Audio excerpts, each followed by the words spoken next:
গুৰুত্বপূৰ্ণ ভূমিকা থাকিব লাগিব।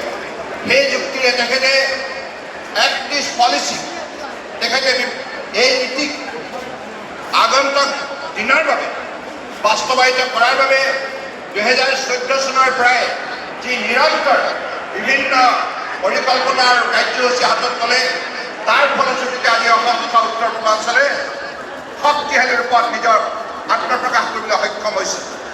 বৰ্তমান সময়ত আমি সকলোৱে দেখিছোঁ যে কংগ্ৰেছ দলটোৱে বিভিন্ন সময়ত বিভিন্ন বক্তব্য প্ৰদান কৰিছে, কিন্তু তেখেতসকলক আমি সকলোৱে সোধা উচিত, আপোনালোকে 55 বছৰে দায়িত্ব লাভ কৰাৰ পাছতো, কেন্দ্ৰীয় ৰাজ্যত চৰকাৰ পৰিচালনা কৰাৰ পাছতো কিয় আজি মাননীয় প্ৰধানমন্ত্ৰী নৰেন্দ্ৰ মোদী ডাঙৰীয়াই 11 বছৰত কৰা কামখিনি কৰিব নোৱাৰিলে?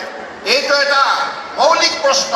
আপোনালোক সকলোৱে কংগ্ৰেছৰ প্ৰতিজন নেতা পালি নেতাকে প্ৰশ্ন কৰিব, ৰাহুল গান্ধীক কৰিব, গৌৰৱ গগৈক কৰিব, সকলো তেখেতসকলৰ সতীৰ্থসকলক কৰিব। কাৰণ আজি তাৰিখত